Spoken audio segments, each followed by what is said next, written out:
Hello, this is the Irish Guy Extra, and yes, we're back with Premier League predictions, and last week's ones didn't go so well. I think that's obvious by the fact that I had to stand outside Aldi shoving ketchup over my face. That was weird, but look, I never learned, do I? And look, okay, this is Premier League game week 12, 13, 13, I think. Yeah, okay, let's see. Let's see if my predictions are going to get any better. Right, let's go. First up, Brentford versus Burnley. Oh, this should be set piece central. Brentford versus Burnley. Burnley. I want them to stay up. I do. And not because I have some sort of love for Burnley. I don't. Seriously, lads, I would rather eat my phone than ever spend a night in that town. I've never been to Burnley, and maybe it's an unfair preconception in my brain. But I'd imagine that it is a bit like Shrek's swamp, no? I mean, does everyone there just smell of chicken nuggets? That's my guess. Chicken nuggets and stale ice cream. But maybe I'm wrong. Maybe I am wrong, and it's a lovely place to go. I bet the townspeople munch on glass. But look, okay. I'm sorry to Burnley fans. Okay, I'm sure it is a nice place. And I'll do that for a forfeit one day. I'll say that I'll go and spend the night in Burnley. I'd sooner go camping in Kazakhstan. I don't want Burnley to stay up because I love Burnley. I don't. I want Burnley to stay up to make the relegation battle look exciting again. Like, look a bit unpredictable, because at the minute, we're on course for one team out of the last 9 promoted sides to actually stay up, and that would be Sunderland, the team I said would be the worst team to ever exist. Honestly, as with every week, Sunderland continue to make me look like I've got scrambled egg up there, when really it's just a brain. A small brain, yes, but a brain nonetheless. Look, what do I think with this?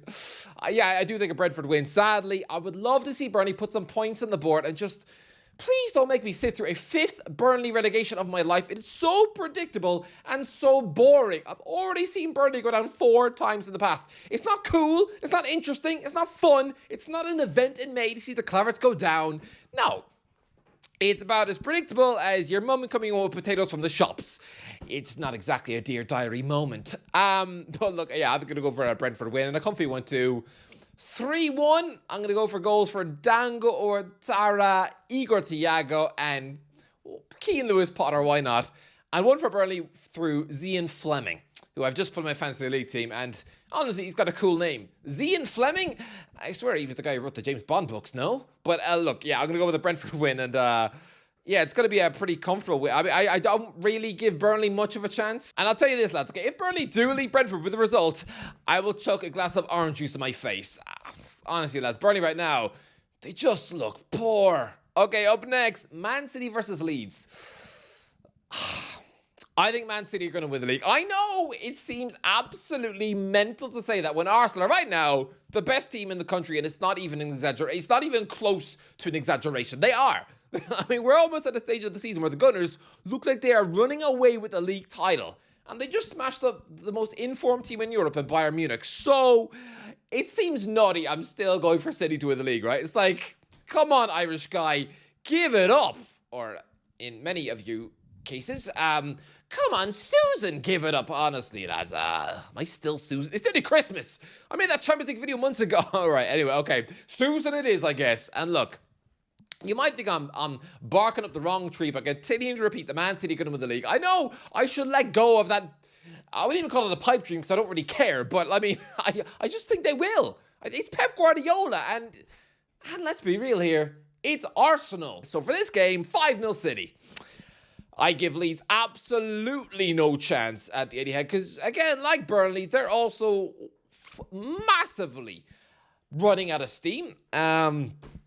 Yeah, so, and I do think, actually, I'm going to say this, I think Daniel Farke will be sacked after this. I mean, if I had my way, Brendan Rodgers, because I've always thought he was a top coach, but it'll probably be someone hipster and weird like Bo Svensson. And yeah, for this one, City 5-0, Haaland with all. What?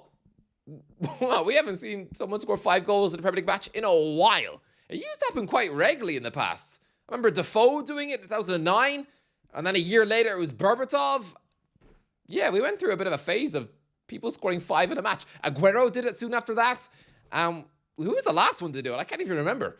It probably was Aguero. And yeah, if anyone's going to do it, it's going to be Haaland. So yeah, Haaland, 5 goals against the place where he was born. It's going to be weird. He's not going to celebrate any of them. That's going to be so weird. Anyway, next up, Sunderland versus Bournemouth. Bournemouth win. What? Don't look at me like that. Sunderland are going to fall away. I promise you. This is a battle between the team I said. I put my neck on the line and said they would be the worst team in Premier League history. And they're up against a team who I glaze more than somebody working at Dunkin' Donuts. I'm not even sure if that one made sense, but look, of course I'm going with the Bournemouth win. Of course I am. Sunderland are going to fall away just like Hull did after their miraculous start in 2008. And guess what? Their rot was actually set in by a 4-1 defeat against Sunderland, ironically, which is like the footballing overlords telling me back then that yes, in the future, 17 years later, Sunderland are going to be the new Hull. Of course they are. That whole team were coached by a Mackham. Phil Brown, who right now works in the 10th tier of English football, literally coaching guys who've got part-time jobs at McDonald's. So yeah, I'm going to go with a heavy Sunderland loss. 3-0 Bournemouth. I'm going to go with a Semenyo goal, a Ryan Christie goal, if fit. And you know what? Ben Gannon-Doak off the bench. 3-0. I'm sorry, Sunderland, okay? But the rod has to set in before the derby. Please, we've got to have somebody to knock the confidence out of them before that match. And yeah, I think Bournemouth will win. And if they don't, if the Cherries do not leave the Stadium Light with all 3 points, then I will stand outside Aldi and do a slow waltz with a teddy bear. Oh, that would look weird. But come on, Bournemouth, please. Anyway, next up, Everton versus Newcastle. The Magpies on the road make me ill. Lads, it's actually, the away form is actually abysmal. It's what has Newcastle slumped 14th in the league, which is mad because we've actually played well at home. How can we just beat Man City? We came within seconds away from getting results against Liverpool and Arsenal at home, and yet slumped 14th in the league, and once again lost away from home in the Champions League after Nick Pope went for a walk. He was trying to join in Chow and Aubameyang's chat by the corner flag, and he just tries to get involved for no reason. No reason at all. I think he just gets bored back there. And I'm sorry, Eddie, but if Nick Pope is not dropped for this trip to Goodison Park, if I don't see Aaron Ramsdale starting between the sticks, I think my brain might just pop like a balloon, or like that creepy elf off the Rice Krispies box. Honestly, lads, it's gotta be Ramsdale in net for Newcastle. Really, Eddie, you're going to have to start dropping your favourites. But look, travelling to an Everton team who just won away at Old Trafford with 10 men, so they're going to be buoyed. You know what? I'm still going to back Newcastle. I'm going to go a 1-0. The away form has got to turn at some point. So a smash and grab, 1-0. I'm going to go with a James Tarkowski own goal. It'll be a pretty ugly match, but yeah, 1-0. And if Newcastle don't win, then I will wear pink clothes for a week. Spurs versus Fulham. I think Spurs will have gained a bit of confidence and taken a bit of encouragement from going to PSG and scoring 3. Okay, I know they ended in 5, but no, I mean, to score 3 in the road against the European champions, that goes some way to proving the doubters wrong who say that Spurs going forward are about as creative as an empty bottle of 7-Up, right? I mean, to be fair, they got a point. I mean, Spurs attacking threat against Chelsea and Arsenal recently was absolutely dreadful. I thought Thomas Frank was supposed to be better than this. Like, it's not like he's this one-dimensional Route 1 coach like a Big Sam or a Tony Pulis. No, his Brentford team last season was scoring bags of goals. Do you remember all the 4-3, 5-3 matches in Bemo on fire? So, yeah, like what? This is surprising me. The Spurs' complete absolute lack of bite in front of goals. That is weird. But you know what? I'm going to go with the 2-1 Spurs win. I think it'll be Richarlison with both. No, Richarlison with 1. Randall Colomowani with the winner. And for Fulham, I don't know. Harry Wilson from long range, probably. But no, Fulham are in a bit of a... I mean, Fulham away from home are terrible. So, yeah, no. I mean... Nah, if they take anything from Tottenham, I will perform a puppet show outside KFC, but it ain't gonna happen. They're abysmal on the road. Probably as bad as Newcastle away from home right now. All right, next up, Crystal Palace versus Man United. This one stinks of a draw. You can smell the whiff of it. It is absolutely a draw written all over it. Look, they're traveling to an informed Palace. I think Man United will again leave with a decent point. 1-1. I'm going to go with Mateta and Mason Mount. Why not? He's due a goal. One thing that will not happen is Man United, I don't think they'll lose. I know Palace are in good form, but no, I think away from home, Amram's United have been quite compact and fairly... they look fairly decent. Like, they look like they can score a goal on the road as well. They're kind of set up for that. So, yeah, I really don't think Palace will win this game. And if they do, I mean, if Palace somehow manage to beat Man United, then I will... I'll film myself going downhill in a wheelchair screaming, help. That one seems kind of mean. All right, next up, Aston Villa versus Wolves. Is this a derby? Not really, but I mean, if there's one word that Wolves do not want to hear right now, it is the word derby. Because honestly, they are stuck at the bottom of the league with 2 points. They can't. They surely can't beat Derby records. Horrendous. All-time points low of 11. Surely not. If they do, then they might as well close down the club. I mean, no. Wolves were the most exciting promoted club of all time. Come on, they come up with Ruben Neves and João Moutinho. They were linked to signing Ronaldo. Like, their connections, their glorious celebrity phone book, the Jorge Mendes in the background. It cannot end like this. It can't. Going from Europa League quarterfinals to this, to the worst team in Premier League history, that is surely not how this chapter can end for the Wolves ownership group. It can't. Honestly, it can't. It'll be a disgrace. But they will lose here. Yeah, Villa have been in great form. 2-0 Villa. Morgan Rogers and Emiliano Buendia, if he's fit. If he's not, Jadon Sancho. But yeah, Villa are going to win. There's absolutely no chance that Wolves win this match. No chance. No, I mean, if Wolves do, then I'll paint my face yellow. No, there's no chance. Anyway, Nottingham Forest versus Brighton. Forest look good again under Sean Dyche. They do. And, I mean, this shouldn't be a close match on paper, considering last season, this game was a 7-0. Absolutely ridiculous. How on earth Nuno Santo was ever sacked months after that? It's shameful, to be honest. But yeah, I think Sean Dyche has Forest compact, resilient once again. So yeah, they'll win this game 2-0. Igor Jesus with both. Yeah, I don't think there's any chance of a Brighton win, really. No. And if Forest don't win, then I will feel myself dancing outside Aldi dressed as a gorilla. But no, I can see an absolute Sean Dyche masterclass. They're winning this all day. Up next, West Ham versus Liverpool. West Ham win. I'm sorry. I didn't even need to look at who Liverpool were playing. Whoever Liverpool are playing right now, I am backing the opposition. Because right now, they're in such a rock bottom moment, they can literally lose to anyone.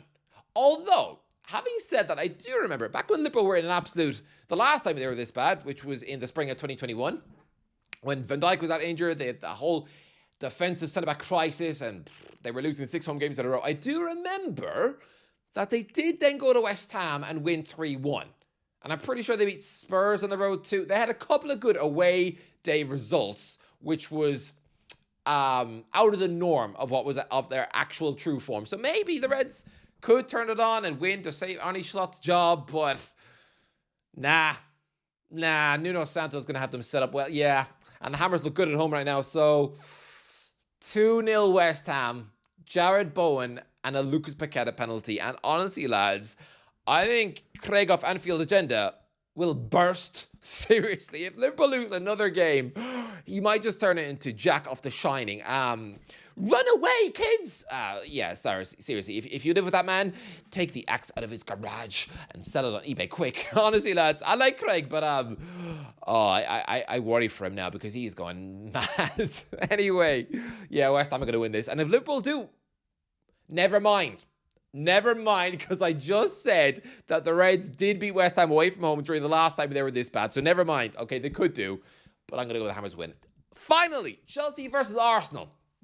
Lads, people have been telling me recently that I don't give Chelsea enough credit because I gave them a C in their mid-season school report, as if I'm some stuffy teacher who eats pencils at lunch. I don't have anything against Chelsea, okay? I just don't think they have enough in them for a title challenge. And I do think they've been given a favourable run of fixtures, and I also think it was absolutely disgusting to lose at home to Sunderland. Yeah, that is the absolute shock result of the season so far for me. And for the squad you have and the talent you have at your disposal, I'm sorry, but that was that really rubbed me up the wrong way. You know, it was as if somebody had shoved 6 sausages up my nose. Of course, I'm going to be cranky after. Nah, I'm sorry. Arsenal 2-1. And this is me. And this is someone who doesn't think Arsenal are going to win the league, but still, they're in such a fantastic run of form right now. The confidence is sky high. So yeah, I think Chelsea go 1-0 up through a Enzo An Enzo finish. 2 late goals. Nani Madueke off the bench where he'll shush the home crowd. Oh yes, he's not going to do one of these. Oh, I won't celebrate. Oh no, he's shushing the home crowd. And lads, if Madueke does score, and he doesn't celebrate, then I will walk into KFC and ask them to shove burgers in my face. But yeah, that ain't happening. I really do think he's the type of character to really just wear his. He's going to be like Adebayor. I know he doesn't have anything against Chelsea, but I think they will boo him, and I think, yeah, he'll score, and yeah, he'll, a lot of shushing. And then an Arsenal winner, Jurriën Timber from a corner. That is the end of the video. What do you think? What are your predictions? Let me know in the comments. If you enjoyed the video, don't forget to click on the like, please. I'll waffle you in a while.